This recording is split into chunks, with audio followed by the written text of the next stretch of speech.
जय हिंद दोस्तों, मैं आप लोगों का स्वागत करता हूं। आज हम बात करेंगे 27 जून 2024 के द हिंदू न्यूज़पेपर के कुछ विशेष खबरों की।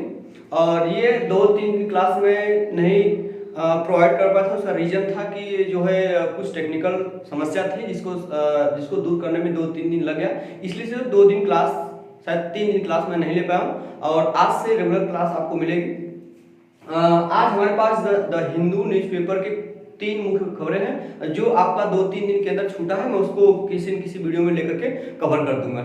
चलिए हम देखते हैं आज की विशेष खबरों की। इसमें आपका है पहला खबर जो है लेपर्ड सफारी बानेर घाट राष्ट्रीय उद्यान के बारे में पढ़ेंगे। तो लेपर्ड सफारी मतलब तेंदुआ सफारी की जो स्थापना की गई है कहाँ पर, बानेर घाट में। बानेर घाट कहाँ, कर्नाटक में राष्ट्रीय उद्यान है। इस पर चर्चा करेंगे हम। सॉरी। और दूसरी बात करेंगे रूफ टॉप सोलर एनर्जी, ठीक है, रूफ टॉप सोलर एनर्जी या रूफ टॉप सिस्टम के बारे में बात करेंगे लोग कि भारत में इसकी स्थिति क्या है और 2000 जब ये शुरुआत किया तब से लेकर अब तक में इसमें सुधार क्या हुआ है, 2024 में इसमें कितनी बढ़ोतरी, सब चीज के बारे में जानेंगे हम। और ये इंफ्रास्ट्रक्चर बांड के बारे में जानेंगे, इंफ्रास्ट्रक्चर बांड के बारे में जानेंगे हम।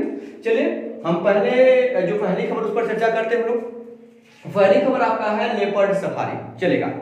तो ये देखो कर्नाटक सरकार ने किया गया कि दक्षिण भारत की पहली और पूरे भारत की सबसे बड़ी जो है लेपर्ड सफारी की स्थापना की। देखिए कर्नाटक सरकार द्वारा बानेर घाट, सॉरी यहाँ बानेर घाट रहेगा, बानेर घाट जैविक पार्क में दक्षिण भारत की पहली और देश की सबसे बड़ी तेंदुआ सफारी शुरुआत की। याद रखिएगा ये दक्षिण भारत की पहली है और पूरे भारत की सबसे बड़ी क्या है, तेंदुआ सफारी पार्क है। कहां पर किया गया, बानेर घाट, बानेर बायोलॉजिकल पार्क में स्थापित किया गया ये चीज। और ये तेंदुआ को बढ़ावा, मतलब तेंदुआ से संरक्षण के लिए, तेंदुआ और जो मानव है इनके बीच क्या संघर्ष है इनको समझने के लिए और ये मतलब इसकी स्थापना की गई है। इसका उद्देश्य देखिए क्या है, उद्देश्य तो उद्देश्य क्या रहेगा, आगंतुकों को शिक्षित करना। मतलब कि जैसे आगंतुक हैं जो आएंगे और बानेर राष्ट्रीय उद्यान में आएंगे देखने के लिए इन तेंदुओं के बारे में इनको शिक्षित किया जाएगा कि हमारे जो ये इकोसिस्टम है इसके लिए इनका क्या महत्व है, इनका रहना क्यों जरूरी है और इनको संरक्षित करना हमारा कर्तव्य क्यों बन रहा है, इस बारे में उनको शिक्षित करेंगे। और मानव पशु संघर्ष का सामना करना और मानव पशु के बीच जो संघर्ष है उसके बारे में बताएंगे हम लोग आगंतुकों को, ये इसका उद्देश्य है। थोड़ा सा विवरण देख लेते हैं हम लोग। इसका विवरण क्या है, क्षेत्रफल इसकी बात करेंगे तो जो आपका तेंदुआ सफारी या लेपर्ड सफारी की स्थापना की गई है ये स्थिति कहां पर, कर्नाटक में कहां पर है, कौन, बानेर घाट जैविक पार्क, बानेर घाट राष्ट्रीय उद्यान में है ये जो ये स्थापित लेपर्ड सफारी स्थापित की। इसकी जो क्षेत्रफल की बात करेंगे 20 हेक्टेयर है। इसमें तेंदुओं की संख्या कितनी देखेंगे, 8 तेंदुओं की संख्या है। और ये भी जानिए कि जो हमारा 2024 के दौरान जो 2014 में आपका ये हुआ था तेंदुआ की संख्या की जनगणना, तो उस समय थोड़ा सा कुछ मुझे क्लियर याद नहीं है, लेकिन 2024 में इसकी 12,000 से लेकर 14,000 के बीच जो है इसकी संख्या हो चुकी है। तेंदुओं की 12,000 से 14,000 के बीच है। और इसकी देखो मैंने क्षेत्रफल की बात किया 20 हेक्टेयर है और इसमें तेंदुओं की संख्या 8 रखी गई है। लागत इसमें कितना, 4.5 करोड़ रुपए की लागत इसमें, इसको स्थापित करने की जो लागत लगी उस लागत के बारे में बताया गया 4.5 करोड़। अब थोड़ा सा हम जान जाते हैं कि बानेर घाट राष्ट्रीय उद्यान क्या है, इसकी स्थिति क्या है और क्या है। सॉरी, देखिए ये जो बानेर घाट राष्ट्रीय उद्यान है ये कर्नाटक के बेंगलुरु के पास अनेकल रेंज की पहाड़ियों में, कहां पे, ये महत्वपूर्ण बात है, किस रेंज में स्थित है, अनेकल रेंज की पहाड़ियों में स्थित है। अनेकल रेंज की पहाड़ियों में स्थित है, कहां पर है, बेंगलुरु कहां, कर्नाटक में स्थित है। जिसकी स्थापना जब हुई थी तो 1971 में, लेकिन इसे राष्ट्रीय उद्यान का दर्जा कब प्राप्त हुआ, आपका राष्ट्रीय उद्यान का दर्जा जो प्राप्त हुआ ये 1974 में हुआ। बना आपका 1971 में, लेकिन इसे राष्ट्रीय उद्यान का दर्जा कब प्राप्त हुआ, 1974 में इसको प्राप्त हुआ, ठीक है।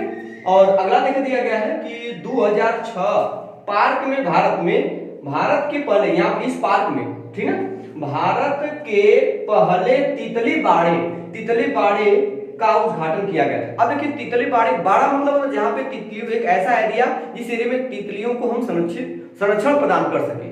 अब वर्तमान समय जो तितलियों की जो संख्या काफी कम घटी हुई देखने को मिल रही होगी, तो इन सबको देखते हुए 2006 में तितली बाड़ी की स्थापना की गई थी इसी पार्क में।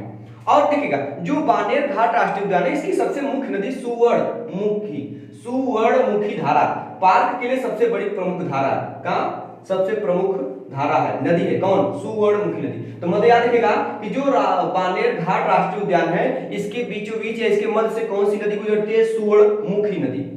सुवर्णमुखी नदी जिसमें जीवों को इससे जल मिलता है, इसके बाद इसमें जो पेड़ पौधे उनको पानी, ये तमाम प्रकार की जो चीजें प्राप्त होती हैं सुविधाएं ये सुवर्णमुखी नदी से प्राप्त होती हैं।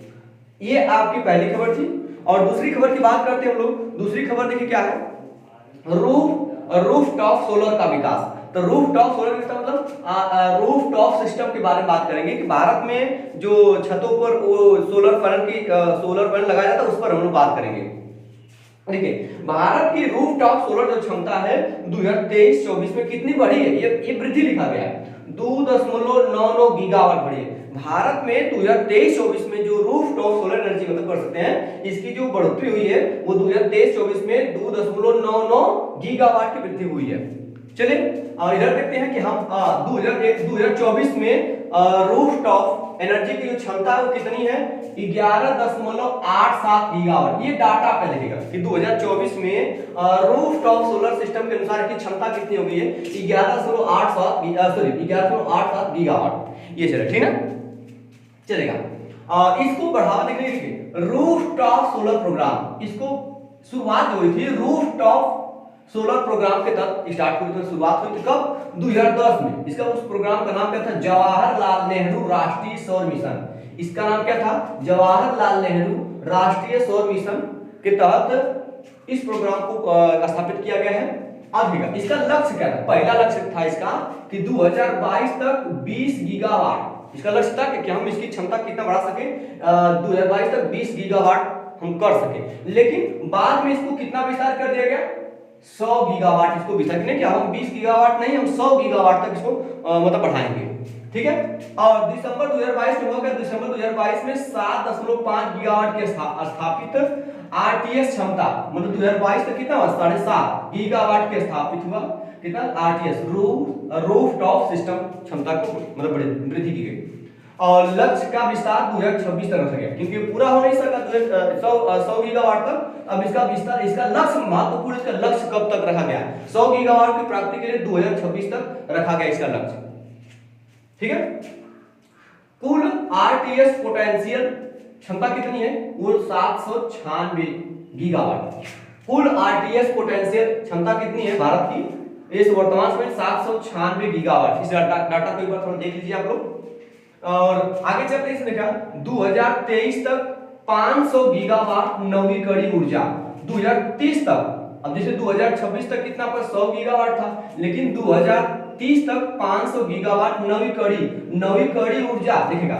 अब ये नवीकरणीय ऊर्जा ऐसी ऊर्जा जिसको हम वापस पुनः प्राप्त कर सकते हैं उसे नवीकरणीय ऊर्जा कहा जाता है। जैसे जल ऊर्जा नवीकरणीय ऊर्जा है, वायु वाला जो वायु से जो हम लोग जो वायु से मतलब जो बड़े बड़े रेगिस्तान में पंखे होते हैं या तमिलनाडु में जो आपका उसके क्या बोलते हैं पवन चक्की होती है जी आपका जो चलता है ये क्या होता है पवन, इसमें पंखे लगे होते हैं जो पंखा मतलब कि चलता बहुत धीमे लेकिन इसके जो सॉफ्ट लगा तो वो सॉफ्ट बहुत तेज घूमता है। इसकी वजह से जो आपका पवन चक्की है वो चलाई जाती है।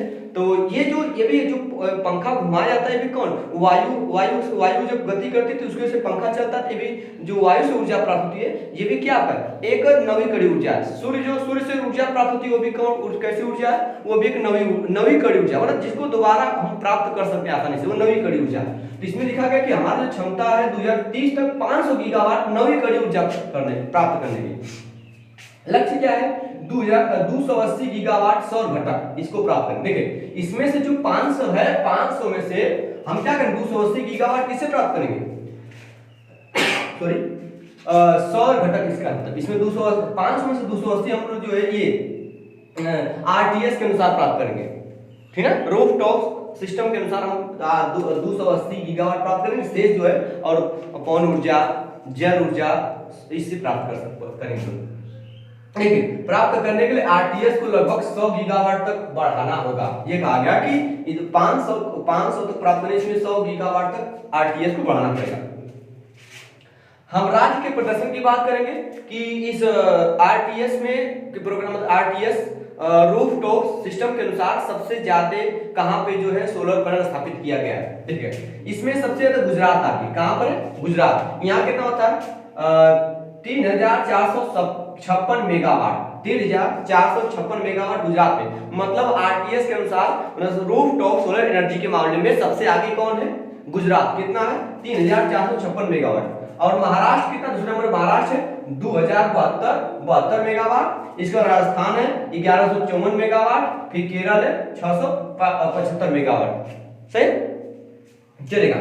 तो रूफ टॉप सिस्टम के अनुसार भारत में सबसे उच्च मतलब नंबर 1 स्थान पे कौन है? गुजरात। दूसरे स्थान पे कौन है? महाराष्ट्र। तीसरे स्थान पर राजस्थान। चौथे स्थान पे केरल है। ठीक है, सबसे अधिक क्या है? गुजरात 3456 मेगावाट जो है क्षमता मतलब इतना मेगावाट पावर जो उत्पादित कर रहा है। अब बात करेंगे, देखिए एक पीएम प्रधानमंत्री सूर्योदय योजना स्टार्ट की गई थी।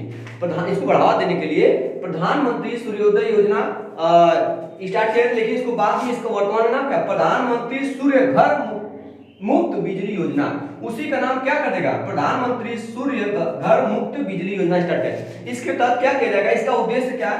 1 करोड़ घरों को आरटीएस से लैस मतलब रूफ जो उनके ऊपर उनकी छत के ऊपर क्या लगाया जाएगा? सोलर पैनल लगाया जाएगा। तो 1 करोड़ घरों को आरटीएस से लैस करना होगा और हर महीने क्या होगा? 300 यूनिट बिजली जो फ्री मिलेगी। इस योजना के तहत इस योजना को मतलब संपादित करने के लिए कितना रुपए की लागत आई है? 75,021 मतलब ठीक ना 75,021 करोड़ रुपए की लागत आई है। ठीक है, चलिए जो क्लास आपको 2-3 मिस हुआ मैं उसको किसी न किसी वीडियो में कवर कर दूंगा। आज के लिए इतना ही। ठीक है, धन्यवाद।